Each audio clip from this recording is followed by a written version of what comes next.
Coffee with Kanmani. Coffee குடிச்சிக்கிட்டு இந்த கதையை கேளுங்க, நல்லாயிருக்கும். வாங்க கதைக்குள்ளே போகலாம். இதயத்தை தந்துவிடு. முடிவு. நந்தினி மேடம் வேலையை விட்டு நின்னுட்டாங்க. அவர்களுக்கு கல்யாணம் நிச்சயமாயிட்டாம் என்று வேதாரண்யத்திலிருந்து அந்த நகைக்கடை முதலாளி போனில் கூறிய வார்த்தைகள் திரும்ப திரும்ப காதுக்குள் ஒலித்தது. சுட சுட காய்ச்சிய ஈயத்தை காதில் ஊற்றினால் போல சுரேஷை துடிக்க வைத்தன. இப்படியொரு அதிர்ச்சியை கேட்கதற்காகவா நான் போன் பண்ணினேன்? தன்னை பெண் பார்க்க வருகிறார்கள் என்று நந்தினி அழுததும் புலம்பியதும் ஞாபகத்துக்கு வந்தது. தன்னை பெண் பார்க்க வருகிறார்கள் என்பதையே தாங்க முடியாத நந்தினிக்கு தனக்கு கல்யாணம் நிச்சயமாகிவிட்டதை எப்படி தாங்க முடியும்? நந்தினி எப்படி இருக்கிறாளோ, என்னை பார்க்காமல் பேசாமல் சிரிக்காமல் எப்படியெல்லாம் துடித்து அழுது ஏங்கிக் கொண்டிருக்கிறாளோ. பாவம் நந்தினி. அவளுடைய அப்பாவை எதிர்த்து ஒரு வார்த்தை கூட பேச முடியாது. வெளியே யாரிடமும் தைரியமாய் எதையும் சொல்லவும் முடியாது. வாய்விட்டு கதறி அழக்கூட முடியாது. உள்ளுக்குள்ளேயே நினைத்து நினைத்து ஏங்கி ஏங்கி வெந்து கொண்டிருப்பாள்.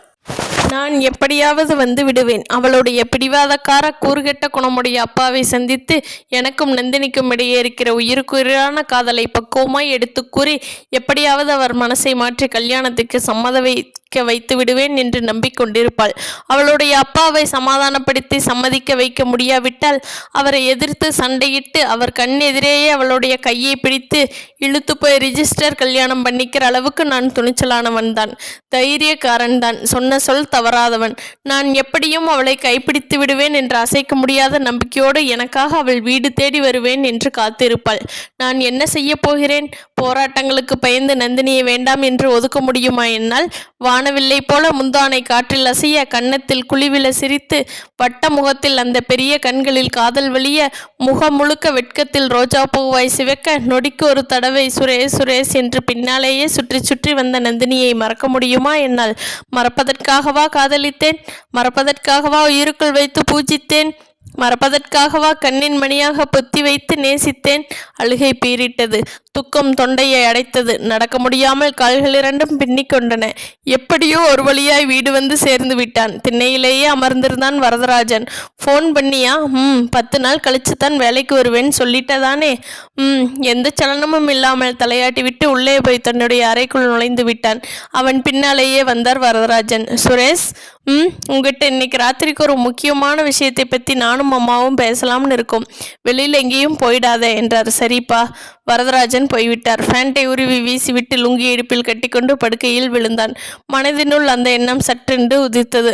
அப்பாவிடமும் அம்மாவிடமும் நந்தினியை பற்றி, நந்தினி மீதான காதலை பற்றி, எனக்கு கல்யாணம் என்று நடந்தால் அது நந்தினியோடு தான் நடக்க வேண்டும் என்ற வைராக்கியத்தை பற்றி, நந்தினியின் பிடிவாதக்கார அப்பாவை பற்றி, நான் இங்கே வந்துவிட்ட நேரத்தில் நந்தினிக்கு வேறொரு இடத்தில் கல்யாணம் நிச்சயமாகிவிட்டதை பற்றி எல்லாவற்றையும் கூறி எப்படியாவது அப்பாவையும் அம்மாவையும் சம்மதிக்க வைத்து விட்டால் போதும். நாளைக்கே போய் நந்தினியின் அப்பாவை சந்தித்து இந்த கல்யாணத்தை நிறுத்திவிடுங்கள். நந்தினி நான் உயிருக்குயிராய் காதலிக்கிறேன். அவளும் என்னை காதலிக்கிறாள். எங்கள் வீட்டில் பச்சை கொடி காட்டிவிட்டார்கள். நீங்களே எங்களை பிரிக்காதீர்கள் என்று கெஞ்சி பார்க்கலாம். பணிவாய் எடுத்துச் சொல்லியும் அவர் எதிர்த்தால் ஒத்து வராது என்று தெரிந்தால் நந்தினியை வீட்டை விட்டு என் பின்னால் ஓடிவரச் செய்து அம்மா அப்பாவின் ஆசீர்வாதத்தோடு கல்யாணம் செய்து கொள்ள வேண்டியதுதான் என்ற முடிவுக்கு வந்திருந்தான். அந்த முடிவே அவனுக்கு சற்று நிம்மதியை தந்தது. கவலை சற்று குறைந்தது போல் இருந்தது. இரவு எப்போது வரும்? எல்லோரும் தூங்கிய பிறகு அப்பாவிடமும் அம்மாவிடமும் மொட்டை மாடியில் வைத்து அமர பேசி ஒரு நல்ல முடிவுக்கு வந்து விடலாம் என்ற ஆர்வத்தோடும் பரபரப்போடும் தவிப்போடும் காத்திருந்தான். இரவு 10 மணி. மொட்டை மாடி மேல் சில்லறை காசுகளை இறைத்து விற்றாற்போல் வானத்தில் நட்சத்திரங்கள் சிதறி கிடந்தன. ஒரு இளம் பெண்ணின் நெற்றியை போல பிறை நிலா மேகக்கூட்டங்களுக்கு இடையே மறைந்து மறைந்து கண்ணாமூச்சி ஆடிக்கொண்டிருந்தது. வரதராஜனும் கிருஷ்ணவேணியும் மொட்டை மாடியில் சில்லென்ற தரைப்பரப்பில் சம்மணமிட்டு அமர்ந்து கொண்டார்கள். தண்ணீர் டேங்கின் சுவரை பிடித்தபடி சுரேஷ் மற்றும் மௌனமாய் நின்று கொண்டே இருந்தான். நீயும் இப்படி கீழே உட்காரு சுரேஷ், கிருஷ்ணவேணி சொன்னாள். இல்லம்மா, நான் நின்றுட்டே பேசுறேனே. என்னமோ பேசணும்னு சொன்னீங்களேப்பா, நீங்க பேசுங்க. வரதராஜனை பார்த்தான் சுரேஷ். இப்ப நான் எதை பத்தி பேச போறேன்னு தெரியுமா? தெரியலப்பா, நீங்க பேசினா தான் தெரியும். நம்ம சாந்தினியை பத்தி தாண்டா பேச போறேன். சாந்தினி என்றதுமே சுரேஷ் சட்டென கீழே உட்கார்ந்து விட்டான். மொட்டை மாடியின் தரைப்பரப்பு சில்லென்ற தேகத்தை குளிரியூட்டியது. சாந்தினியை பற்றியா? சாந்தினியை பற்றி இருவரும் பேச போகிறார்களா? ஒரு ஆர்வம் பூத்தது. கிருஷ்ணவேணி பேச ஆரம்பித்தாள். சுருளி நம்மளை விட்டு பிரிஞ்சதால சாந்தினி மட்டும் அனாதையாயிடல, நாளைக்கு அவளுக்கு பிறக்க போற குழந்தையும் தான். இந்த சின்ன வயசுல அவளுடைய கோலத்தை மாற்றி வெள்ளைச்சேலை கட்டி மூளையில் உட்கார வைக்க முடியுமா? சாந்தினி யாரோ எவரோ பத்த பொண்ணு இல்லை, நம்ம வீட்டு பொண்ணு. நானும் உங்க அப்பாவும் சின்ன வயசுலேருந்து நீ தாண்டி எங்கள் வீட்டு மருமகன் ஆசையா கொஞ்சி மார்லையும் தொல்லியும் தூக்கி போட்டு வளர்த்த பொண்ணு. எல்லாம் உன் தலைவிதின்னு சொல்லி சாந்தினியை அப்படியே நிர்கதியாக விட்டுட முடியாது. அதனால் சாந்தினிக்கு நிறுத்தினாள் கிருஷ்ணவேணி. எப்படி சொல்லுவது என்று தெரியாமல் தவித்தாள். சொல்லுமா. சாந்தினிக்கு சுரேஷ் பரபரத்தான். சாந்தினிக்கு அவ இழந்த வாழ்க்கையை மீட்டு கொடுக்கணும்னு முடிவு பண்ணியிருக்கோம். நீ என்னம்மா சொல்ற? புரியல எனக்கு. புரியுறாப்புல நான் சொல்றேன்டா சுரேஷ். சாந்தினிக்கு இன்னொரு கல்யாணம் பண்ணலாம்னு இருக்கோம். சாந்தினியோட பூவையும் பொட்டையும் பறிக்காம அவ இழந்த சந்தோஷத்தை திரும்ப கொடுத்து அவ என்னைக்கும் சிரிச்ச மூஞ்சியோட இந்த வீட்டை வளம் வரணும்னா அவளுக்கு இன்னொரு கல்யாணம் நடந்தே ஆகணும். சாந்தினியோட கழுத்துல இன்னொரு தாலி கட்டி அவளுக்கு புது வாழ்க்கை கொடுக்க போற நபரை கூட நானும் உன் அப்பாவும் தேர்ந்தெடுச்சாச்சு சுரேஷ் என்றார் வரதராஜன். யாருப்பா அது? வேற யாரும் இல்லை, நீதான் சுரேஷ் அது என்றால் கிருஷ்ணவேணி குரலில் உறுதி தெரிக்க. இதய பகுதியில் ஒரு கூர்மையான ஆணியை வைத்து அடித்தது போல சுரீர் என்று விழித்தது சுரேஷுக்கு. இப்படி ஒரு தாக்குதல் வார்த்தையை அவர்களிடமிருந்து அவன் எதிர்பார்க்கவில்லை. ஆடிப்போய் விட்டான். அப்பா, என்ன இது? நான் எப்படிப்பா சாந்தினியை? வார்த்தைகளை கக்க முடியவில்லை, திணறினான். ஏன் முடியாது? இந்த பாரு சுரேஷ், நீ ஏன் தயங்குறேன்னு எனக்கு புரியுது. சாந்தினி நமக்கு அண்ணியாச்சே, அண்ணி தாய்க்கு சமம்னு சொல்லுவாங்களே, நான் எப்படி சாந்தினி கழுத்துல தாலி கட்ட முடியும்னு தானே நினைக்கிறேன். ஆமாப்பா, சாந்தினியை நீ என்னைக்காச்சும் ஒரு நாளாவது ஒரு தடவையாவது உன் வாயால் அண்ணின்னு கூப்பிட்டு இருக்கியா? இல்லை. ஏன் அப்படி கூப்பிட்டதே இல்லைன்னு நான் சொல்கிறேன். சாந்தினி உன்னோட மாமா பொண்ணு. இன்னும் சொல்லப்போனால் சாந்தினி உனக்கும் ஒரு பொண்ணு. உன்னை விட தனக்கு ஒரு வயசு அதிகம். வீட்டுக்கு மூத்த பையன்கிற தகுதியால் சுருளி சாந்தினி கழுத்தில் தாலி கட்டினான். சுருளிக்கு மனைவியான பின்னையும் சாந்தினியை நீ அண்ணின்னு கூப்பிடாம அவன் நம்ம மாமா பொண்ணு, நமக்கும் ஒரு பொண்ணு தாங்கிற உரிமையை மனசில் வச்சுக்கிட்டு தானே அவளை சாந்தினின்னு பேர் சொல்லியே கூப்பிட்டு வந்த. இப்போ மட்டும் எதுக்காக அவளை அண்ணிங்கிற கோணத்தில் பார்க்குற? உன்னோட முறப்பண்ணுங்கிற கோணத்தில் பாரு. என்னை மன்னிச்சிடுங்கப்பா, என்னால் முடியாது. சுரேஷ், நீ முடியாதுன்னு சொன்ன எங்களுக்கு உன்னை சம்மதிக்க வைக்கிறதுக்கு இதை தவிர வேறு வழி தெரியலடா. தழுதழுத்த குரலில் சொன்னவர் கிருஷ்ணவேணியின் முகத்தை பார்த்து ஜாடையில் என்னமோ சொல்ல, அடுத்த வினாடி இருவரும் சுரேஷின் காலில் விழுந்தார்கள். அதிர்ந்து போனான் சுரேஷ். காலடியில் நெருப்பை அள்ளி கொட்டியது போல துடித்துடித்து போய் பின்னால் 4 அடி ஓடி போய் நின்றான். அம்மா, அப்பா, என்ன காரியம் இது? என்னை பாவியாக்காதீங்க, அழுதே விட்டான். அப்ப எங்க ஆசையை நிறைவேற்றிவை. முள் மீது விழுந்து விட்ட சேலையை போல் ஆகியிருந்தது சுரேஷின் நிலை. நந்தினியை பற்றி அவர்கள் இருவரிடம் சொல்ல நினைத்தவைகளை அப்படியே மனதிலேயே புதைத்து விட்டான். அவர்கள் இருக்கிற மனநிலையில் நந்தினியை பற்றி எதுவுமே கூற முடியாது. கூறினாலும் நிச்சயமாய் ஏற்றுக்கொள்ளப் போவதில்லை. அவன் பேச நினைத்ததும் அவனுடைய கல்யாணத்தை பற்றித்தான். அவர்கள் பேசி கொண்டிருப்பதும் அவனுடைய கல்யாணத்தை பற்றித்தான். இருந்தாலும் இரண்டிற்கும் இடையே எத்தனை வித்தியாசம்! இதில் தயங்கவோ யோசிக்கவோ எதுவுமே இல்லை. நாங்கள் 2 பேரும் இந்த அளவுக்கு எடுத்து சொல்லியும், ஏன் உன் காலையே விழுந்து கெஞ்சியும் கூட நீ மனம் இறங்கலைன்னா நானும் உன் அம்மாவும் உயிரோடு இருக்கிறதுல அர்த்தமே இல்லைடா. அப்பா, நீ என்னை அப்பான்னு தினமும் கூப்பிட்றதுக்கு உண்மையாவே நீ ஆசைப்பட்டா சாந்தினி கழுத்துல 3 முழிச்சு போட்டு சுருளியோட குழந்தைக்கு நீ அப்பாவாக ஆகியே தீரணும். சுரேஷ் யோசனையாய் நின்றான். என்ன பதில் சொல்வது? அம்மாவும் அப்பாவும் என் காலிலேயே விழ துணிந்து விட்டார்கள். நானும் மனமிளகாவிட்டால் மகா பாவி. சாந்தினியா நந்தினியா? நந்தினிக்கு வேறொரு இடத்தில் கல்யாணம் நிச்சயமாகிவிட்டதே. நந்தினியை கைப்பிடிப்பது என்பது சாமானியமான விஷயமில்லைதான். நந்தினியின் அப்பாவை சந்தித்து பேசி எதிர்த்து நந்தினி வீட்டை விட்டு ஓடிவரச் செய்து அதெல்லாம் நடக்கிற காரியமா? 2 வீட்டில் உள்ளவர்களையும் பகைத்து கொண்டு எல்லோருடைய மனசையும் காயப்படுத்திவிட்டு இப்படி ஒரு கல்யாணம் தேவைதானா? மனதினுள் எண்ணங்கள் முட்டி மோதி அலைமோதின. பரீட்சை எழுதிவிட்டு ரிசல்ட்டுக்காக காத்திருக்கும் மாணவனின் படபடப்போடு வரதராஜனும் கிருஷ்ணவேணியும் இருந்தார்கள். வேறு வழியே இல்லை. நந்தினியை நான் மறக்க வேண்டியதுதான். நந்தினி, என்னை மன்னித்து விடு. உலகில் எந்த காதலனுக்கும் என்னை போல் இக்கட்டான நிலைமை வரக்கூடாது. மானசீகமாய் அழுதவன் நிமிர்ந்தான். உங்க இஷ்டப்படியே செய்யுங்கப்பா என்றான் மனசை கல்லாக்கி கொண்டு. சுரேஷ், நீ எங்க ஆசைக்கு மறுப்பு சொல்லி எங்களை காயப்படுத்தி நடைப்பணம் ஆக்கிடுவியோன்னு தான் பயந்தோம். நல்ல வேளை, நீ எங்க பிள்ளைங்கிறத நிரூபிச்சிட்ட. சந்தோஷம், ரொம்ப சந்தோஷமா இருக்கு. இந்த விஷயம் இப்போதைக்கு யாருக்கும் தெரிய வேண்டாம். குழந்தை பிறந்து சாந்தினி உடம்பு நல்லபடியா ஆனதும் எப்படி சொல்லணுமோ அப்படி சொல்லிக்கலாம் என்று தழுதழுத்தார். அவர்கள் இருவருடைய மனங்களும் புத்துயிர் பெற்றிருந்தது. சுரேஷின் மனமோ வேதனையில் மரத்து போயிருந்தது. நான் இனி வேலைக்கு வரமாட்டேன் என்று விபரமாய் ஒரு கடிதம் எழுதி வேதாரண்யத்தில் இருந்த கம்ப்யூட்டர் சென்டர் முதலாளிக்கு மறுநாளே அனுப்பி வைத்திருந்தான். நந்தினியின் கல்யாணத்திற்கு இன்னும் 7-8 நாட்களே இருந்தன. வீடு முழுக்க புதுவர்ணம் பூசப்பட்டு வாசலையொட்டி பிரம்மாண்டமாய் பந்தல் போடப்பட்டு வீட்டில் கல்யாண கலை கட்டியிருந்தது. நந்தினிக்கு தேவையான வெங்கல பாத்திரங்கள், எவர்செல் பாத்திரங்கள், கட்டில், மெத்தை, பீரோ, கிரைண்டர், மிக்சி என அனைத்தையும் வாங்கி வந்து திண்ணையில் ஒரு பக்கமாய் அடுக்கி வைக்கப்பட்டிருந்தன. கல்யாணத்திற்கு முதல் நாளே எல்லாவற்றையும் லாரியில் ஏற்றி மாப்பிள்ளை வீட்டில் கொண்டு போய் இறக்கி விடுவதாய் ஏற்பாடு. இன்விடேஷன் கார்டுகள் அடங்கிய மஞ்சள் நிற துணிப்பையோடு பரமசிவம் வெளியே தெரிந்தவர்கள், தெரியாதவர்கள், உறவினர்கள் என்று ஒவ்வொரு வீட்டிற்கும் தானே நேரிலேயே போய் இன்விடேஷனை கொடுத்து கொண்டிருந்தார். சாப்பிடுவதற்கு கூட நேரமில்லை. அவர் தனி மனிதனாய் நின்று எல்லா வேலைகளும் செய்வதை பார்க்கையில் விசாலத்திற்கு பரிதாபமாக இருந்தது. இன்னும் சிவா வந்து சேரவில்லை. நந்தினியின் கல்யாணத்தை விசாரித்து ஒரு கடிதம் கூட எழுதவில்லை. சிவாவுக்கு என்னாயிற்று? ஏன் இப்படி இருக்கிறான்? ஒரு கடிதாசி கூட எழுதலையே. ஒரு வாரம் முன்னாடியே வந்து சேருன்னு நம்ம போட்ட கடிதாசி கிடைச்சதோ இல்லையோ, இந்த மாதிரி எல்லாம் சிவா அலட்சியமாய் இருப்பவன் இல்லையே. சிவாவை நினைக்கையில் கவலை தொற்றி கொண்டது. பரமசிவமும் அவனை பற்றித்தான் பேசிக்கொண்டே இருந்தார். இந்த பயலுக்கு என்னாச்சு? கொஞ்சம் கூட பொறுப்பே இல்லாமல் இருக்கானே. இனிமேயும் அவனை எதிர்பார்த்து காத்திருக்கக்கூடாது. நான் நாளைக்கே கிளம்பி தஞ்சாவூர் போறேன். நேரில் போய் பார்த்தா தான் விவரம் புரியும். அன்று இரவு முழுக்க தூக்கம் வராமல் புலம்பியபடியே புரண்டு புரண்டு படுத்தார். விடியற்காலம் அசந்து தூங்க ஆரம்பித்தவரை விசாலம் எழுப்பிவிட்டாள். தஞ்சாவூர் போய் சிவாவை பார்க்க போறேன், நீங்களே வெந்நீர் போட்டு வச்சிருக்கேன், எழுந்து குளிங்க. அவசரமாய் எழுந்தார். பல் துளக்கி கதகதப்பான வெந்நீரில் குளித்தார். இதமாக இருந்தது. ஒரு பெரிய அண்டா வெந்நீரையும் தீர்த்து விட்டார். குளித்ததும் தேங்காய் பூ துண்டால் உடம்பை துவட்டி பூஜை அறைக்குள் நுழைந்து கண்கள் மூடி சாமியை வேண்டினார். வெள்ளை வேஷ்டி, வெள்ளை துண்டு உடுத்தி எண்ணெய் தடவி தலைவாரி நெற்றியில் குங்கும பொட்டு வைத்து சுவர் கடிகாரத்தில் மணி பார்த்தார். விடியற்காலம் 5 மணி. அதற்குள் சுட சுட மணக்கும் காப்பியோடு வந்து குவளையில் நீட்டிலால் விசாலம். வாங்கி உறிஞ்சி குடித்தார். விசாலம், அந்த பயலை 4 பாட்டு விட்டு கையோட கூட்டி வந்துடுறேன். மத்தியானம் எனக்கும் அவனுக்கும் சேர்த்தே சமைச்சிடு. சரிங்க. காலணிகளை அணிந்து கொண்டு நான் கிளம்புறேன் என்றபடியே தெருவில் இறங்கினார். அப்போது வேகமாய் வந்து அவர்கள் வீட்டு வாசலில் நின்றது அந்த அம்பாசிடர் கார். காரின் கதவை திறந்து கொண்டு பட்டு வேஷ்டி, பட்டு சட்டை, பட்டு துண்டு, கழுத்தில் பெரிய பூ மாலை, மாப்பிள்ளை கோலத்தில் கீழே இறங்கினான் சிவா. அவன் தோலை உரசியபடி பயமாய் தயக்கமாய் மிரளும் மான்குட்டியைப் போல மணமகள் கோலத்தில் இருந்த அந்த இளம் பெண்ணும் இறங்கினாள். கணவனை வழி அனுப்பதற்காக வாசல் வரை வந்து நின்ற விசாலத்திற்கு தூக்கி வாரி போட்டது.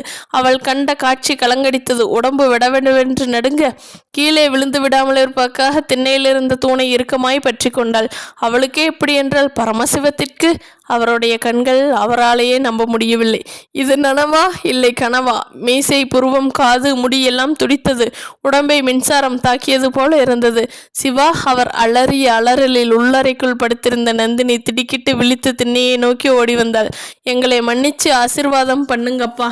அவருடைய காலில் விழுந்தான் சிவா. கூடவே அந்த இளம் பெண்ணும் விழுந்தாள். எங்கிருந்துதான் அத்தனை ஆத்திரம் வந்ததோ தெரியவில்லை.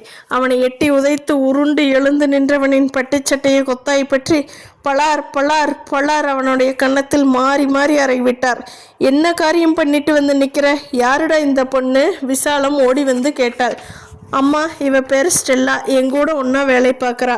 நானும் இவ்வளோ உயிருக்குயிராக காதலிச்ச விஷயம் எப்படியோ வீட்டுக்கு தெரிஞ்சு போய் ஒரே ரகலை. இவளை இவ முறப்பையனுக்கு கட்டி கொடுக்க அவசரமாக ஏற்பாடு செஞ்சாங்க. நம்ம வீட்டில் அப்பாக்கிட்டையும் உங்ககிட்டையும் விஷயத்தை பக்குவமாக எடுத்து சொல்லி உங்கள் சம்மதத்தோடு இவ கழுத்தில் 3 முடிச்சு போடலாம்னு தான் இருந்தேன். ஆனால் விஷயம் தலைக்கு மேலே போயிட்டதால் எனக்கு என்ன பண்ணுறதுனே புரியலை. உங்கள் மேலே உயிரையே வச்சுருக்கேன். நீங்கள் எனக்கு கிடைக்கலைன்னா விஷம் சாப்பிட்டு செத்துடுவேன்னு சொல்லிட்டு நான் தான் இனி எல்லாமேங்கிற நோக்கத்தோடு யாருக்கும் தெரியாமல் வீட்டை விட்டு என்னை தேடி ஓடி வந்துட்டா. வேறு வழி தெரியல எனக்கு. என் நண்பர்களோட ஒத்துழைப்போட ஸ்டெல்லாவை சுவாமி மலைக்கு கூட்டி போய் நம்ம இந்து முறைப்படி கல்யாணம் பண்ணிக்கிட்டு நேராக நம்ம வீட்டுக்கு வர்றேன். என்னை மன்னிச்சிடுங்க. நான் ஸ்டெல்லா கழுத்தில் தாலி கட்டாமல் போயிருந்தா ஸ்டெல்லா உயிரோடவே இருந்திருக்க மாட்டா. சிவா பேசி முடிக்கவில்லை. பரமசிவம் கூச்சல் போட ஆரம்பித்து விட்டார். பாவி பயலை, எங்கள் தலையில் பாறாங்கல்லே தூக்கி போட்டுட்டியடா. நீ என்னோட பிள்ளையாடா? இல்லை, என் பிள்ளை இல்லை. உன் உடம்புல என்னோட ரத்தம் ஓடலை. என்னோட ரத்தம் ஓடி இருந்தால் இப்படி ஒரு ஈன காரியத்தை பண்ணிட்டு வந்து என் முன்னால் நிற்பியா? இத்தனை நாளாக நான் கட்டிக்காத்த கௌரவத்தையும் என் கொள்கையையும் குளிதோண்டி புதைச்சிட்டியே, உருப்பிடுவியாடா நீ? குலுங்கி அழ ஆரம்பித்து விட்டார். விசாலம் ஓடிப்போய் அவருடைய கையை பற்றி உள்ளே இழுத்தாள். என்னங்க, எதா இருந்தாலும் உள்ளே போய் பேசிக்கலாமுங்க. தெருவிலேயே நிற்க வச்சு கத்தாதீங்க, நமக்குத்தான் அசிங்கம். தெருவில் பளிச் என்ற எல்லோர் வீட்டிலும் லைட் எரிய ஆரம்பித்தது. ஜன்னல் கதவுகள் திறக்கப்பட்டு தலைகள் தெரிந்தன. சில வீடுகளில் வாசல் கதவை திறந்து கொண்டு இவர்கள் வீட்டை நோக்கி ஓடி வந்தார்கள். பரமசிவம் தன் தலையில் மடேர் மடேர் என்று அடித்து கொண்டார். பார்க்கட்டும், எல்லாரும் பார்த்து நல்லா சிரிக்கட்டும், காரியம் மூஞ்சில் துப்பட்டும். அதான் முழுசும் நலஞ்சாச்சு, எதுக்கு முக்காடு போடணும்? மூச்சு வாங்கியது. கண்கள் சிவந்து போய் நரம்புகள் அனைத்தும் துடிக்கத் தொடங்கின. அப்பா ப்ளீஸ் ஆத்திரப்படாதீங்க, என்னோட பக்கம் நியாயத்தை புரிஞ்சுக்குங்கப்பா, சிவா கெஞ்சினாய்.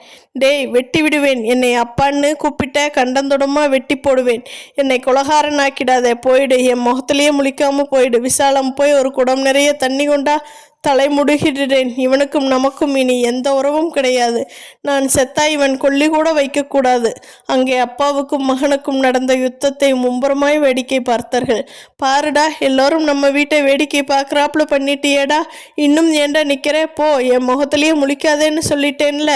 வீட்டுக்குள் நுழைய முற்பட்ட சிவாவை தரதரவென்று இழுத்து வெளியே தள்ளினார். வேணாம்ப்பா, பாவம்பா அண்ணன். பதறி அவரை தடுக்க முயன்ற நந்தினிக்கு கன்னத்தில் ஒன்று விழுந்தது. சுருண்டு விழுந்தாள். அதுவரை பெருமையாக கொஞ்சிக் கொண்டிருந்த சிவா வெகுண்டெழுந்தான். நிறுத்துங்கப்பா, அப்படி என்ன யாரும் பண்ணாத தப்பை நான் பண்ணிட்டேன்? என் மேலே உயிரையே வச்சிருந்தான். நான் இல்லாமல் போனால் உயிரையே விட துணிஞ்ச ஒரு பெண்ணுக்கு வாழ்வு கொடுத்தது தப்பா?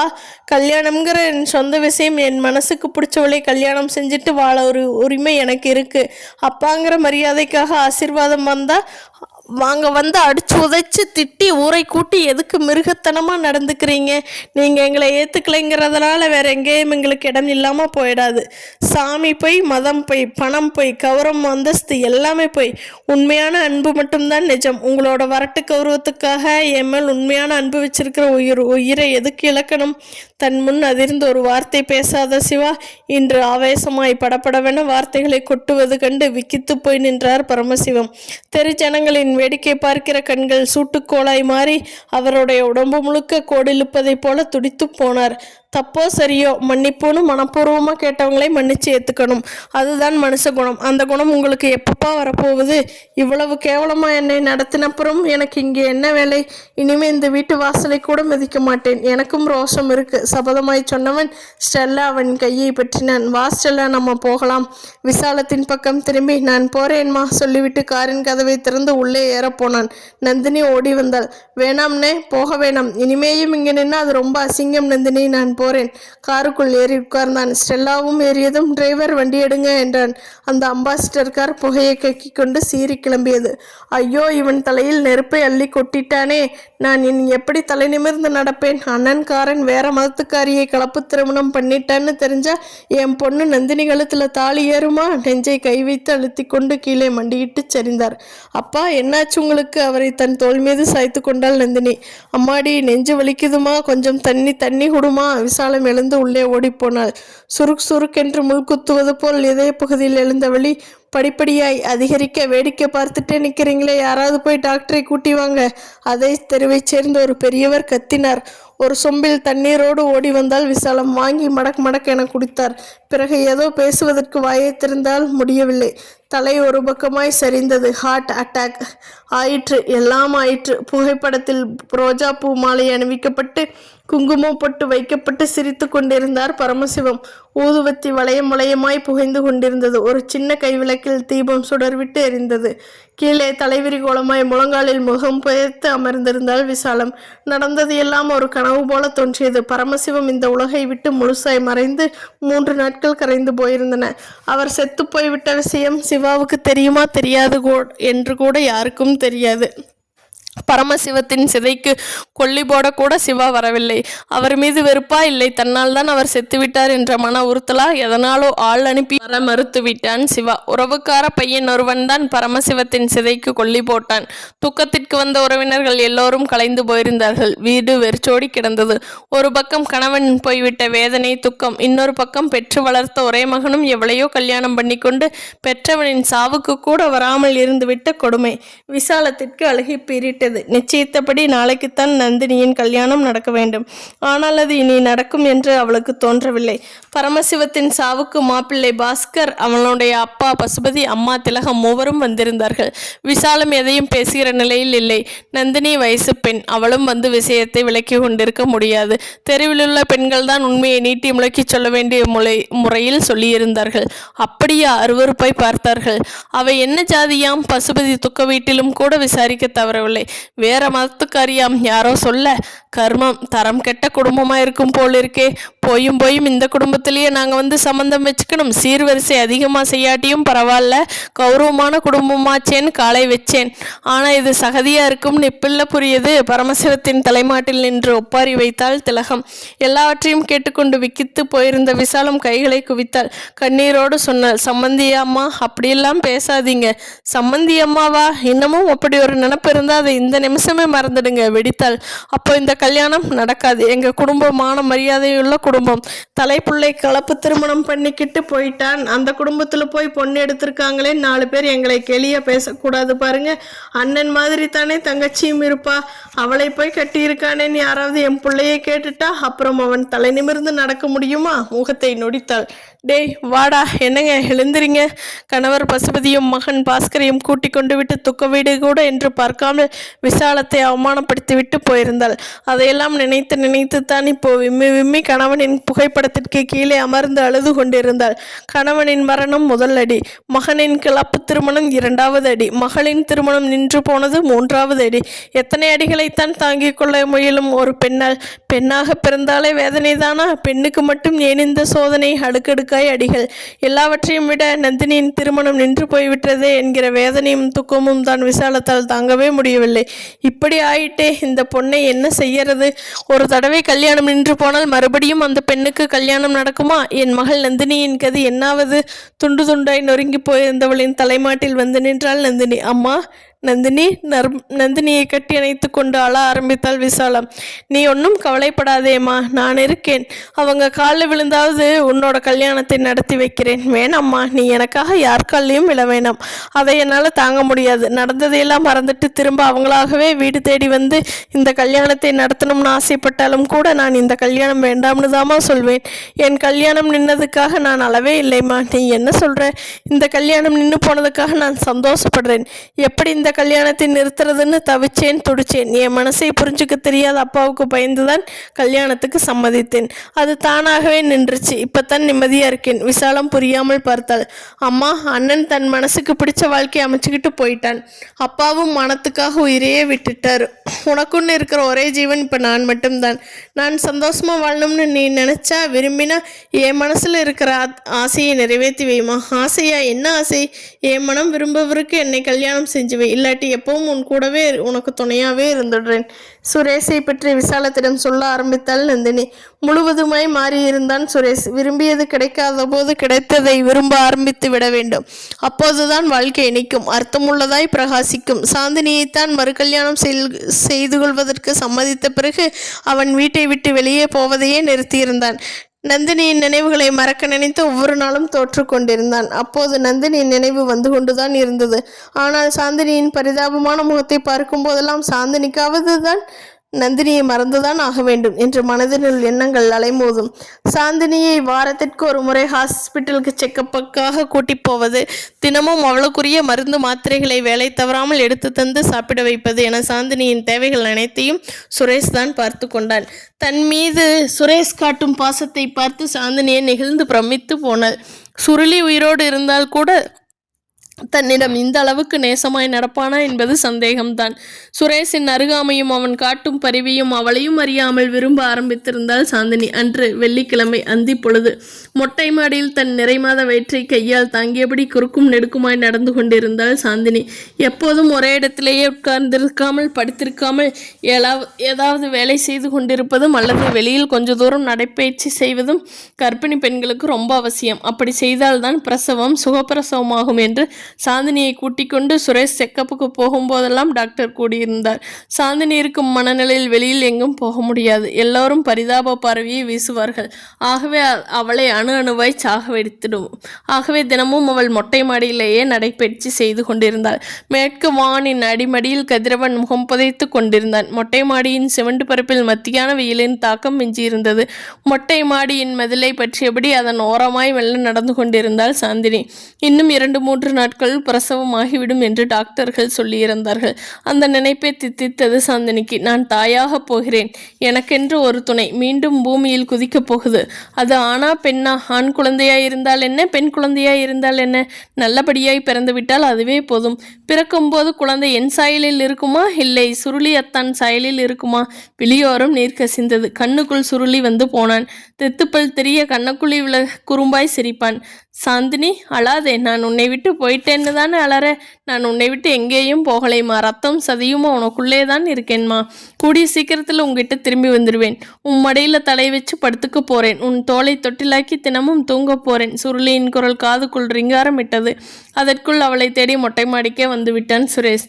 சாந்தினி, ரொம்ப நேரமும் மொட்டை மாடியில் என்ன பண்ணிட்டு இருக்க? தினமும் நடக்கணும், அப்பத்தான் உடம்புக்கு நல்லதுன்னு டாக்டர் சொன்னாங்க இல்லையா?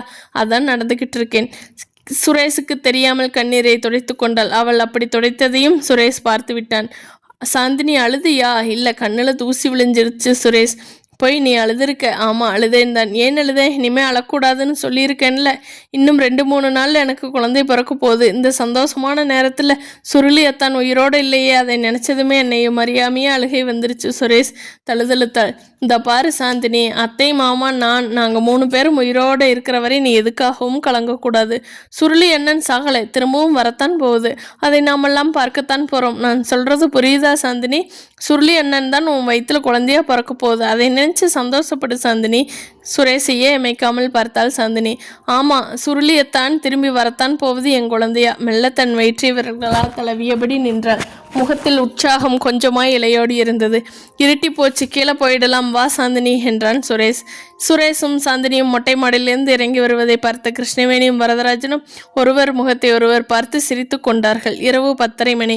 எல்லோரும் அப்பத்தான் படுத்திருந்தார்கள். திறந்திருந்த ஜன்னலின் மூலம் சில்லென்ற வெளிக்காற்று உள்ளே புகுந்து சுகமான தாலாட்டு பாடியது. கண்களை மூடி தூங்க ஆரம்பித்திருந்த சாந்தினி திடுக்கிட்டு விழித்து கொண்டாள். காரணம், இடுப்பு பகுதியில் அந்த வலி அரும்பியிருந்தது. சுருக்கென்று முள் தைத்தாற்போல் அரும்பிய வலி விடாமல் அதிகரிக்க உடம்பு மொத்தமும் குப்பென்று வியர்த்து போனாள்.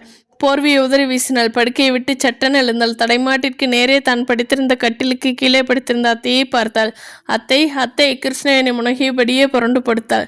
வலி அதிகரித்து ஊசி ஊசியாய் தைத்தது சாந்தினி. கிடிப்பில் கையொன்றபடியே கிருஷ்ணவேணிக்கு அருகில் மண்டியிட்டு அவள் முகத்தை தட்டினாள். சாந்தினி, என்ன வேணும்? கேட்டபடியே கிருஷ்ணவேணி விசுக்கன் எழுந்து விட்டாள். வலிக்குது. சாந்தினி முனகினாள். வலியின் வேதனை கண்களில் தெரிந்தது. இதற்கு முன்பு 2 தடவை வலி அரும்பி சாந்தினி இப்படித்தான் அலறினாள். ஆனால் அதெல்லாம் உஷ்ண வலி. கசாயம் போட்டு கொடுத்த உடனேயே நின்று போயிருந்தது. இப்போது ஏற்றிருப்பது உஷ்ண வலி இல்லை, பிரசவ வலியேதான். 2 குழந்தைகளை பெற்றவள், வயதில் மூத்த அனுபவசாலியான கிருஷ்ணவேணிக்கு தெரியாத விஷயமா? உடம்பில் மின்சாரம் போல சுறுசுறுப்பு பாய கூடத்துக்கு ஓடினாள். வரதராஜனையும் சுரேஷையும் எழுப்பிவிட்டாள். இருவரும் வாரி சுருட்டி கொண்டு எழுந்தார்கள். நிலைமையின் அவசரத்தை புரிந்து கொண்டு ஆட்டோ பிடித்து வருவதற்காக வெளியே ஓடினான் சுரேஷ். அடுத்த 10வது நிமிஷம் கைத்தாங்களாக சாந்தினியை நடக்க வைத்து ஆட்டோவில் ஏற்றி அவளுக்கு இருபக்கமும் கிருஷ்ணவேணியும் வரதராஜனும் அமர்ந்து கொள்ள டிரைவர் சீட்டில் ஒரு ஓரமாய் சுரேஷும் ஒண்டிக் கொண்டான். ஆட்டோ ஹாஸ்பிட்டலை நோக்கி ஓடியது. அம்மா, நீ நிஜமாவா சொல்ற? நம்ப முடியாமல் விசாலத்தை பார்த்தாள் நந்தினி. கண்கள் 2லும் ஆச்சரியம் கொத்து கொத்தாய் பூத்திருந்தது. நந்தினி, நான் நிஜமாத்தான் சொல்றேன். நீ ஆசைப்பட்டவனுக்கு உன்னை கல்யாணம் செஞ்சு வைக்க நான் தயார். கூட பிறந்த அண்ணன் வேற மதத்துக்கு பொண்ணை காதலிச்சு கல்யாணம் பண்ணிக்கிட்டு போயிட்டான். பெத்த அப்பாவும் செத்துட்டாரு. நிச்சயம் பண்ணிய கல்யாணம் கடைசி நேரத்தில் நின்று போயிடுச்சு. இனிமே உன்னை எவன் கல்யாணம் பண்ணிக்க முன் வருவான்கிற விரக்தியால் நான் இதை சொல்லலை. நல்லா யோசித்து மனப்பூர்வமாக தான் இதை சொல்கிறேன். உங்கள் அப்பா உயிரோடு இருந்த வரைக்கும் நான் நடமாடும் இயந்திரமாக, அவர் பேச்சுக்கெல்லாம் தலையாற்ற பொம்மையாத்தான் நான் இருந்திருக்கிறேன். அதையெல்லாம் நினைக்கவே எனக்கு வெக்கமாக இருக்குது. இரத்தத்தாலும் சதையாலும் உணர்ச்சியானால் மான உருவமாக இப்போத்தான் எனக்கு நானே தெரிகிறேன். கணவனுக்கு மனைவி அடங்கி போகிறது நல்லது தான், ஆனால் என்னை போல் அடிமையாக நடக்கவே கூடாது. விசாலத்தின் கண்களில் நீர் கசிந்தது. அம்மா, பெத்த குழந்தைகளை ஓரளவு தான் கட்டுப்படுத்தி வளர்க்கணும். அளவுக்கு அதிகமான அதுவே விபரீதமாக முடிஞ்சிடும். சிவாவோட விஷயத்தில் அதுதான் நடந்துருச்சு. எல்லோரோட வாழ்க்கையிலும் விதி விளையாடுறது போல் நம்ம வீட்டிலும் விளையாடுச்சு. மதி இருந்தும் விதிக்கிட்ட உங்கள் அப்பா தோத்து போயிட்டார். ஆனால் அதை நான் விரும்பலை. நான் வாழ்ந்து முடிச்சவ. நீ இனிமேல் தான் வாழவே ஆரம்பிக்கணும். நீ தேர்ந்தெடுத்த நபர் நிச்சயம் நல்லவனாய்த்தான் இருப்பான்னு நான் நம்புகிறேன். விசாலத்தின் குரலில் தெளிவு இருந்தது. பிசிறில்லாத நிதானம் இருந்தது. நந்தினி அப்படியே விசாலத்தின் மடி மீது தலை வைத்து இடுப்பை கையால் அணைத்தபடி படுத்து கொண்டாள். அம்மா, எனக்கு இது போதுமா? கண்களை குவித்து கும்பிட்டாள். கண்ணீர் பெருக்கெடுத்தது. சீ, அழாதே. இந்த வீட்டில் இனி யார் கண்ணிலையும் கண்ணீர் வரக்கூடாது. இது சந்தோஷமான அழுகைமா. என்னால் தாங்க முடியலமா. உங்ககிட்ட தெரிகிற மாறுதலை என்னால் நம்பவே முடியலம்மா. தழுதழுத்தாள். உனக்காகத்தான் என்னை மாற்றிக்கிட்டேன் நந்தினி. நீ நல்லா இருக்கணும், சந்தோஷமா வாழணும். எனக்குன்னு இருக்கிற ஒரே ஜீவன் இப்போ நீ மட்டும் தானே. உன்னோட சந்தோஷத்தை தான் இனி என்னோட சந்தோஷமா கொண்டாட போறேன். நந்தினியின் கண்ணீரை துடைத்து விட்டாள். கன்னங்களில் இதமாய் முத்தமிட்டாள். நந்தினிக்கு சந்தோஷத்தில் வானத்துக்கும் பூமிக்குமாய் குதிக்க வேண்டும் போல இருந்தது. அன்று மாலை தன்னை அழகாக அலங்காரம் செய்து கொண்டாள். விசாலத்தின் அனுமதியோடு கம்ப்யூட்டர் சென்டருக்கு வந்தாள். சுரேஷை பற்றி கேட்போட்டு அவன் தன்னுடைய வேலையை ராஜினாமா செய்துவிட்டு விவரத்தை சொன்னார்கள். தூக்கி வாரி போட்டது. சுரேஷ் நிச்சயம் அங்கே இருப்பான் என்று நினைத்து வந்தவளுக்கு ஏமாற்ற முகம் முழுவதும் கரியை பூசியது. கண்கள் கலங்கி குளமாயின. அப்படியே இடிந்து போய் நின்றாள். என்ன செய்வது? யாரிடம் யோசனை கேட்பது? அந்த நொடியில் எதுவும் விளங்கவில்லை. கம்ப்யூட்டர் சென்டருடன் இணைந்துள்ள நகைக்கடை முதலாளி நந்தினி கம்ப்யூட்டர் சென்டருக்குள் நுழைவதை பார்த்துவிட்டு வழியே ஓடி வந்தார். நந்தினி மேடம், 20 நாளைக்கு முன்னாடியே ஒரு நாள் சுரேஷ் சார் ஃபோன் பண்ணியிருந்தார். நந்தினி மேடத்தோட பேசணும். ஒரு நிமிஷம் அவங்களை கூப்பிட முடியுமான்னு கேட்டார். அவங்களுக்கு கல்யாணம் நிச்சயம் ஆயிடுச்சு, அதனால் வேலையை விட்டு நின்றுட்டாங்கன்னு சொன்னேன். அதோட ஃபோனை வச்சுட்டார். 2 நாளில் அவரும் வேலையை விட்டு நின்றுட்டார். கம்ப்யூட்டர் சென்டர் ஓனர் மூலமாக கேள்விப்பட்டேன். அதை கூட சுரேஷ் சார் நேரில் வந்து சொல்லிட்டு போகலை, லெட்டர் மூலமாகவே தெரிவிச்சிட்டாருன்னு கம்ப்யூட்டர் சென்டர் ஓனருக்கு கூட ரொம்ப வருத்தம் தான் என்றார் நந்தினியிடம். சுரீர் என்று நிமிர்ந்தாள் நந்தினி. சுரேஷ் எதற்காக வேலையை விட்டு நின்றான் என்பது அவருடைய வார்த்தைகளிலிருந்து புரிந்தது. சுரேஷ் எதுக்காக பார்க்க வந்தீங்கன்னு நான் தெரிஞ்சுக்கலாமா நந்தினி என்றார் கம்ப்யூட்டர் சென்டர் முதலாளி. நந்தினிக்கு என்ன பதில் சொல்வது என்று புரியவில்லை. சார், சுரேஷை நான் சந்திச்சே ஆகணும். ஒரு முக்கியமான விஷயத்தை பற்றி பேசணும் நாசூக்காய் சொன்னாள். அப்போது நாங்கள் சுரேஷோட வீட்டுக்கு தான் போகணும். அவரோட ஊர் பட்டுக்கோட்டைன்னு மட்டும் தெரியும், முழுமையான அட்ரஸ் தெரியாதே. உதட்டை பிதிக்கினாள். எனக்கு தெரியுமா அட்ரஸ்? என்ன சுரேஷ் என் ஃப்ரெண்டு வரதராஜனோட மகன் தானே. நான் அட்ரஸ் எழுதி தரேன், நீ நேர்லேயே போய் சுரேஷை பாருமா என்றபடியே ஒரு வெள்ளை காகிதத்தில் சுரேஷின் முகவரியை தெளிவாய் எழுதி நந்தினியிடம் நீட்டினார். அம்மாவிடம் சுரேஷை தேடி பட்டுக்கோட்டை போக வேண்டும் என்று சொன்னபோது முகத்தை சுளித்தாள். இது சரிப்பட்டு வருமா என்று பெரிய கேள்விக்குறியோடு பார்த்தாள். நீ தனியாக போகிறது ரொம்ப தப்பு என்று பயப்பட்டாள். எதுக்காக அவன் வேலையை விட்டு நிற்கணும்? கேள்வி மேல் கேள்வி கேட்டாள். அம்மா என்னோட பேசணும்னு ஆசைப்பட்டு ஃபோன் பண்ணியிருக்கார். எனக்கு கல்யாணம் நிச்சயமாயிருச்சுங்கிறதால நான் வேலையை விட்டு நின்னேன்னு பதில் சொல்லியிருக்காங்க. நம்ம அப்பாவை பற்றி அவர்கிட்ட நிறைய சொல்லியிருக்கேன். அப்பாவோட பிடிவாத குணமும் சர்வதிகார நடத்தியும் அவருக்கு நல்லாவே தெரியும். காதலுக்கு சம்மதம் தர்றதே குதிரை கொம்பு இல்லை. வேற இடத்துல கல்யாணம் நிச்சயமான என்னை அவருக்கு தர்றதுங்கிறது நம்ம அப்பா உயிரே போனாலும் சம்மதிக்க மாட்டார். என்னை தேடி வர்றதால பிரச்சனை தான் அதிகரிக்குமே தவிர யாருக்கும் நிம்மதி கிடைக்காதுன்னு நினச்சிருப்பார். திரும்பவும் வேலைக்கு வந்தால் என்னோட ஞாபகம் அவரை விதைக்குங்கிறதால வேலையை விட்டு நின்றுப்பார் என்றாள் நந்தினி. உன்னோட கல்யாணம் நின்று போயிடுச்சுங்கிறதுனால என்னை நீ தேடி வந்திருக்க. இல்லாட்டி போனால் உங்கள் அப்பா பார்த்துருந்த மாப்பிள்ளைக்கே கழுத்தை நீட்டி இருப்பதானே என்று அவன் உன்னை கேட்டால் என்ன செய்வ? அப்படியெல்லாம் கேட்குற ரகம் இல்லைமா அவர். நான் வந்ததே பெரிய இன்ப அதிர்ச்சியாக இருக்குதுமே தவிர வேறு வழி இல்லாமல் நான் அவரை தேடி வந்திருக்கேன்னு தப்பாக நிச்சயமாக அலட்சியமாக அபிப்பிராயம் தெரிவிக்க மாட்டார். நானும் உன்னோட வரட்டுமா? வேணாம்மா பதறினாள். சரி, பத்திரமா போயிட்டு வா நந்தினி. உன்னோட இந்த கள்ளம் கபடம் இல்லாத வெள்ளை மனசுக்கு எப்பவும் நல்லதே நடக்கும் என்றாள் விசாலம். மறுநாள் அதிகாலையிலேயே நந்தினியை பட்டுக்கோட்டைக்கு பஸ் ஏற்றி விட்டாள். சுரேஷை பிரிந்து 1 மாதம் கூட ஆகியிருக்குது. ஆனால் யுகமாகி விட்டதை போல் இருக்கிறதே. சுரேஷை பிரிந்து 1 மாதம் ஆகிவிட்டதே. இது எவ்வளவு வேகமாய் போய்விட்டதே. சுரேஷ் என்னை எதிர்பார்த்திருக்கவே மாட்டார். என்னை பார்த்ததும் திக்குமுக்காடிவிட போகிறார். சுரேஷை அப்படியே கட்டிப்பிடித்து கன்னத்தில் முத்தமிட்டு அந்த அழகான மூக்கை திருகி நெற்றி முடியை களைத்து விளையாடி சுரேஷின் கைவிரல் ஒவ்வொன்றையும் பிடித்து நறுக்கென்று கடித்து கடைசியாக இந்த சந்தோஷமான விஷயத்தை சொல்ல வேண்டும். சந்தோஷ சிறகடிக்க பஸ்ஸின் ஜன்னலோர இருக்கையில் அமர்ந்தாள் நந்தினி. பட்டுக்கோட்டை போகிற அந்த தனியார் பேருந்து வேகமெடுத்தது. நிறைய வாத நாராயண பச்சைன மரங்களுக்கு மத்தியில் இருந்த கமலி ஹாஸ்பிட்டல். 4 மாடி கட்டிடம். 2வது தளத்தில் உள்ள பிரசவ வார்டில் அழகான ஆண் குழந்தை பிறந்திருந்தது சாந்தினிக்கு. 9வது மாதத்திலேயே பிறந்திருந்தாலும் கொழுகொழுவென்றுதான் இருந்தது. சுருளி மாதிரியே கண்கள், சுருளி மாதிரியே மூக்கு, சுருளி மாதிரியே முகவாயில் குழி விழுந்திருந்தது. சுருளிக்கு கழுத்து பகுதியில் மிளகு அளவில் ஒரு மச்சம் இருக்கும். அதேபோல் ஒரு மச்சம் கூட குழந்தைக்கு இருந்தது. பிஞ்சு பிஞ்சாய் கைகள், பூ பூவாய் கால்கள். குழந்தையே கண்ணிமைக்காமல் பார்த்து கொண்டிருந்தாள் சாந்தினி. நீர் துளிர்த்தது. மறுபடியும் சுருளியே வந்து பிறந்து விட்டதை எண்ணி வியந்து போயிருந்தாள். தன் மார்போடு மெல்ல குழந்தையை அணைத்து கொண்டாள். இதமாக சுகமாக இருந்தது. தன்னை சுற்றிலும் நின்றிருந்த வரதராஜனையும் கிருஷ்ணவேணியையும் சுரேஷையும் கண்களால் வருடினாள். மாமா, சாந்தினி, என் குழந்தையை பார்த்தீங்களா மாமா? பார்த்தேன்மா. யாரோட சாயல்ல இருக்கான் மாமா? சுருளியோட சாயல்ல தான் இருக்கான். வரதராஜனால் பேச முடியவில்லை. துக்கம் தொண்டையை அடைத்தது. சுருளி சின்ன வயசில் இப்படித்தான் இருந்தான். குழந்தையை பார்த்ததுமே சுருளியின் ஞாபகம்தான் வந்தது. வரதராஜன் மௌனமாக இருக்க சாந்தினியே சொன்னாள். மாமா, என் குழந்தை சுருளியத்தானே அப்படியே உடிச்சு வச்சிருக்கான்ல? வரதராஜன் தலையை ஆட்டினான். ஆமா. ஏமா, சுருளியத்தான் பாதியிலேயே போயிடாம இவனாவது 100 வருஷம் வரை வாழ்வானா? முகம் கோணி, உதடுகள் பிதிக்க, கண்கள் கலங்க கேட்டாள். அவள் கேட்ட கேள்வியில் மூவருக்குமே அழுகை வந்துவிட்டது. கிருஷ்ணவேணியும் வரதராஜனும் வெளியே ஓடிவிட்டார்கள். சுரேஷ் தான் சாந்தினியின் நெருகில் ஒரு இருக்கையில் அமர்ந்திருந்தான். சாந்தினியின் எண்ணத்தை திசை திருப்ப முயன்றான். சாந்தினி, கொஞ்ச நேரம் முந்தித்தான் திருவாரூரில் இருக்கிற உங்கள் வீட்டுக்கு ஃபோன் பண்ணி உனக்கு ஆண் குழந்தை பிறந்திருக்குங்கிற தகவலை சொன்னேன். அத்தையும் மாமாவும் சந்தோஷத்தில் திக்குமுக்காடி போயிட்டாங்க. சத்யாவையும் பிரபாவையும் கூட்டிக்கிட்டு உடனே புறப்பட்டு வர்றதா சொல்லியிருக்காங்க. அப்படியா? சாந்தினி சின்னதாய் சிரித்தாள். கோவை பழத்தை மெலிதாய் கீறிவிட்டாற்போல் இதழ்களை விரித்து சட்டென்று மூடிக்கொண்டாள். முகத்தில் எந்த சலனமும் இல்லை. சுருளியே போய்விட்டான். இனி யார் வந்தால் என்ன, வராவிட்டால் என்ன என்பது போல இறுகமாயிருந்தது அவள் முகம். என்ன சாந்தினி, திடீர்னு மாறிப்போச்சு உன் முகம்? எப்பவும் அண்ணனை பத்தின நினைப்புதானா? நாங்கள்லாம் இருக்கோங்கிறையே மறந்துடுற நீ. உனக்காக எதை செய்யவும் நாங்கள் இருக்கிறப்போ நீ எதுக்காக கவலைப்படணும் என்ற சுரேஷை ஒரு ஏளன புன்னகையோடு ஏறிட்டாள் சாந்தினி. சுரேஷ், எனக்காக எதை செய்ய தயாரா நீங்களாம் இருக்கீங்கிறத நான் மறுக்கல. ஆனா இந்த பிறந்திருக்கிற என் குழந்தைக்கு நாளைக்கு வளர்ந்து பெரியவனாகி எங்கம்மா என்னோட அப்பான்னு கேட்குறப்போ நான் என்ன சொல்லுவேன்? சுரேஷ், என்ன சுரேஷ், பதிலையே காணோம். என் கண்மணிக்கு 2 தாத்தா, 2 பாட்டி, 2 சித்தி, ஒரு சித்தப்பா எல்லோரும் இருந்தாலும் பெத்த அப்பா இல்லாமல் போயிடுச்சே. இந்த பிஞ்சு என்ன பாவம் பண்ணிச்சு? எதுக்காக விதி இப்படி செஞ்சது? நானும் என் குழந்தையும் யாருக்கு என்ன துரோகம் பண்ணினோம்? எங்களுக்கு ஏன் இந்த கொடுமை? முகத்தில் அரைந்து கொண்டு கேவி சாந்தினியில சுரேஷ் சட்டென்று அவள் கையை பற்றினாள். சாந்தினி, அடிச்சுக்கிறதையும் மலரையும் நிறுத்து. அதான் நான் இருக்கேனே. நான் உயிரோடு இருக்க வரை உன் குழந்தைக்கு அப்பாங்கிற பந்தத்துக்காக ஏங்க விட மாட்டேன். இது சத்தியம் சாந்தினி என்று உணர்ச்சி பொங்க கூவினேன். சுரேஷ் எந்த அர்த்தத்தில் இப்படி பேசுகிறான் என்று தெரியாமல் அவனையே இமைக்காமல் பார்த்தாள் சாந்தினி. மறுநாள் காலை 10 மணி. அப்போதுதான் ஹாஸ்பிட்டலிலிருந்து வீடு திரும்பியிருந்தார்கள் வரதராஜனும் கிருஷ்ணவேணியும்.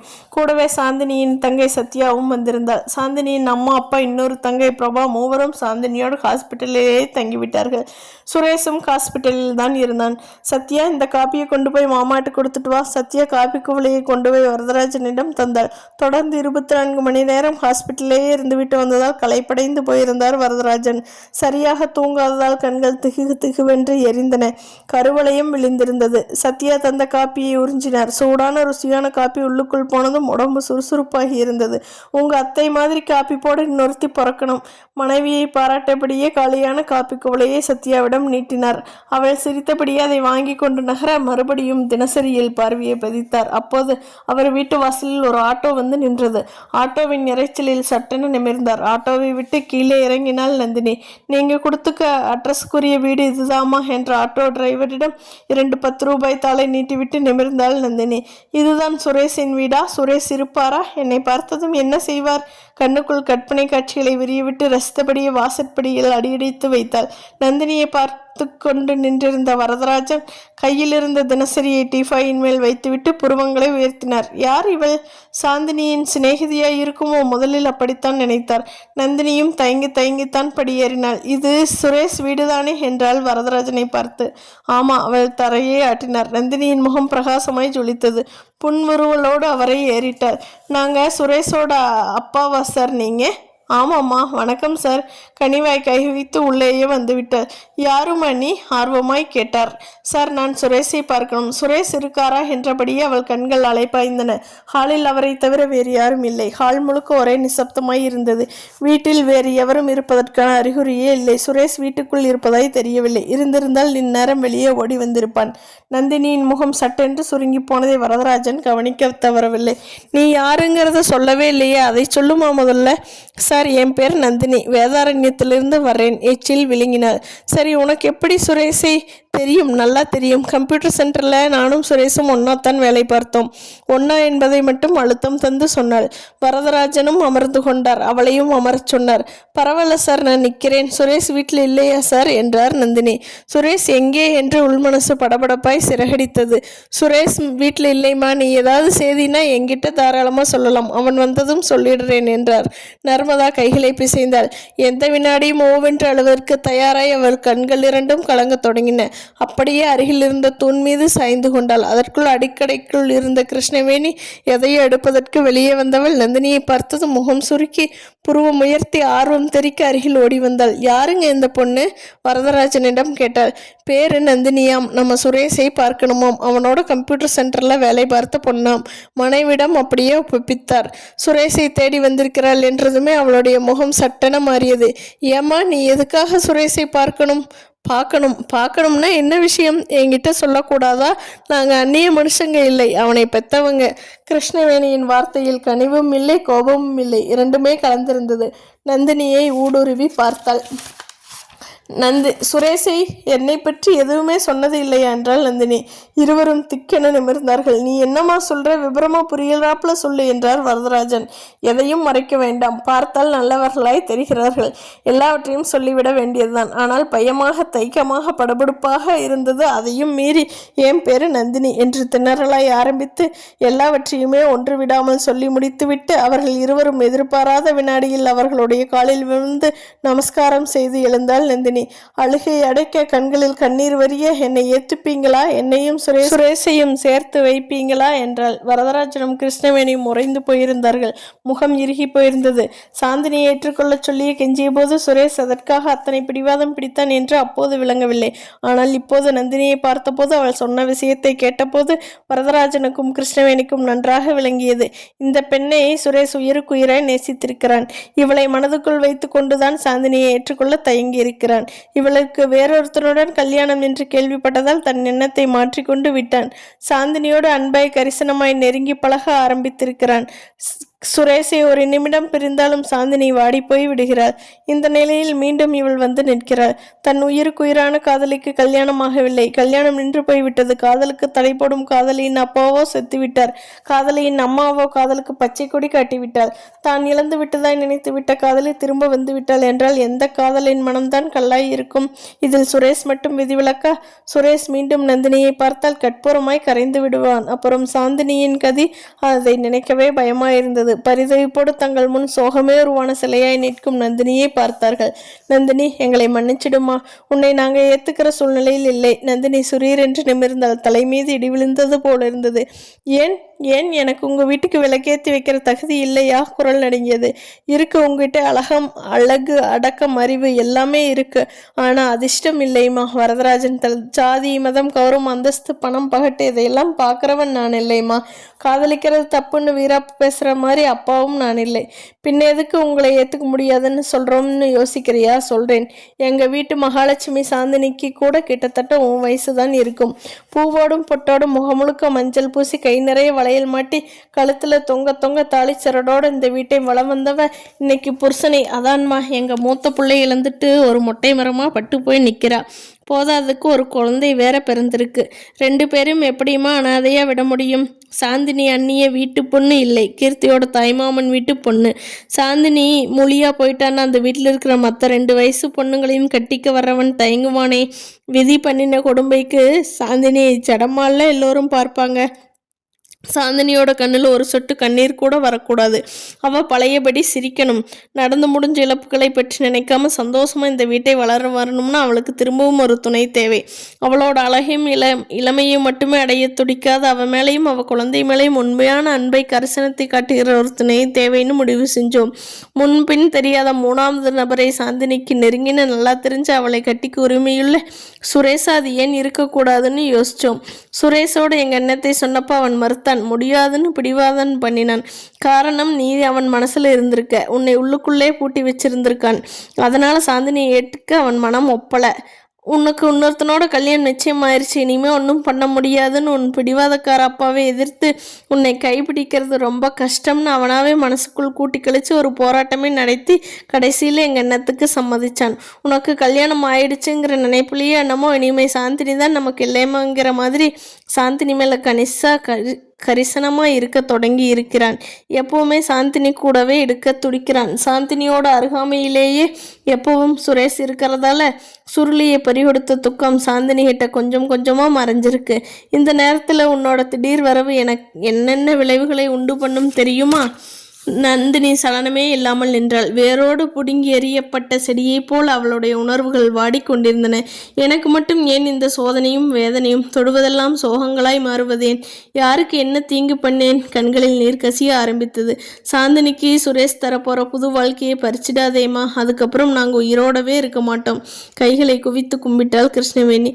நந்தினி விளவளத்து போயிருந்தாள். நீயா என் மகனை காதலித்த என்று துவேஷமாய் பார்க்காமல், எதுக்குடி இங்கே வந்தே என்று வெறுப்பாய் கேட்காமல், சண்டை போடாமல் அன்பாய் கனிவாய் தங்கள் மனத்தின் வேதனைகளை கெஞ்சலாய் பரிமாறிக்கொண்டவர்களை வியப்பாய் பார்த்தார். சுரேஷ் எனக்கில்லையா? என் சுரேஷ் எனக்கில்லையா? சுரேஷின் உருவத்தை தானே கேட்கிறார்கள், எடுத்துக்கொள்ளட்டும். இரத்தத்தாலும் சதையாலும் உணர்ச்சியானாலுமான சுரேஷின் இதயம் என்றும் எனக்குத்தான் சொந்தம். நான் என்ன பண்ணணும்? மறந்துடணும், சுரேஷே மறந்துடும். உன்னோட கல்யாணம் நின்று போனதோ, உன்னோட அப்பா செத்து போனதோ, உன்னோட அம்மா உன் காதலுக்கு சம்மதிச்சதோ, நீ சுரேஷை தேடி வந்ததோ, நான் உங்ககிட்ட கெஞ்சி உன்னை திருப்பி அனுப்பி வச்சதோ சுரேஷ்க்கு எப்போவுமே தெரியக்கூடாது. முடியுமா உன்னால? சுரேஷை மறந்துட்டு விலகி போடுறியா நந்தினி என்றார் வரதராஜன். நந்தினியின் ஆசைகள் அப்பளமாய் நொறுங்கி போயின. சொர்வேலில் மாட்டியிருந்த புகைப்படத்தில் சாந்தினியும் சுருளியும் மாலையில் கழுத்துமாய் சிரித்து கொண்டிருந்த புகைப்படத்தையே வெறித்தல். இதுதான் சாந்தினியாய் இருக்க வேண்டும் என்று அவளாகவே கணித்து கொண்டாள். பாவம் சாந்தினி, இந்த சின்ன வயசில் இப்படி ஒரு கொடுமையா? கல்யாணமாகாத என்னை கட்டிக்குள்ள 1000 ஆண்கள் முன்வர்கள். ஆனால் கணவனை இழந்து கையில் குழந்தையோடு நிற்கும் சாந்தினியை மனப்பூர்வமாக விருப்பத்தோடு கட்டிக்குள்ள யார் முன்வருவார்கள்? அப்படியே முன்வந்தாலும் சாந்தினியோட இளமை மேலதான் குறியா இருப்பாங்களே தவிர அவ குழந்தை மேல உண்மையான பாசம் காட்டுவாங்களான்னு என்ன நிச்சயம்? சுரேஷால ஒரு இளம் விதவை பொண்ணுக்கு கிடைக்க போற புது வாழ்க்கையை நான் அளிக்கலாமா? கண்ணீரோடு நிமிர்ந்தாள். இப்போ சுரேஷ் இங்கே சாந்தினி கூட ஆஸ்பத்திரியில் இருக்கிறான்மா. நான் ஒரே தடவை சுரேஷை பார்க்கலாமா? கிட்ட போக மாட்டேன். இட்ட நின்று ஒரே ஒரு தடவை சுரேஷோட முகத்தை பார்த்துட்டு போயிடுறேன். உங்க ஆசைக்கு குறுக்கே நான் எப்பவுமே வரமாட்டேன். முடியாதுமா.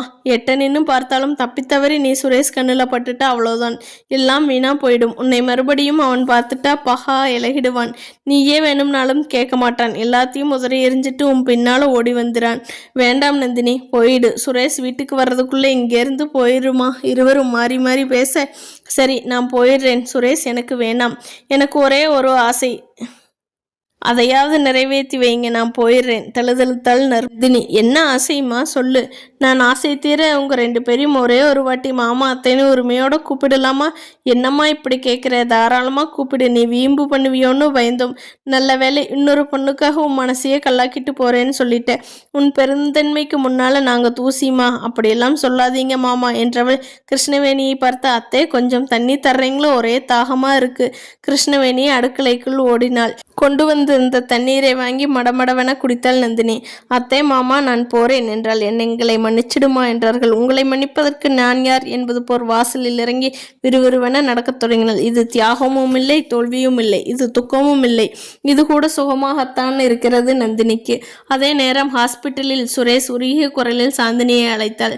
எப்பவும் என் கூடவே இருப்பீங்க தானே? பொய்யில்லையே. நிஜமா நிஜமா சத்தியமா சத்தியமா. சாந்தினியின் மாசு மறுவற்ற வட்ட முகத்தையே இமைக்காமல் பார்த்தான் சுரேஷ். சாந்தினி, உன் குழந்தைக்கு மட்டுமில்லை, என்னைக்கும் நான் உனக்கு துணையா இருப்பேன். சாந்தினியின் மலர் கலங்களை பிடித்து தன் கைக்குள் சிறைப்படுத்தி கொண்டான். அவனுடைய ஸ்பரிசம் தந்த சிலிர்ப்பில் கண்களை சுகமாய் மூடிக்கொண்டாள் சாந்தினி. விழியோரம் நீர் துளித்தது. அது அழுகை அல்ல, ஆனந்த துளிர்ப்பு முற்றும்.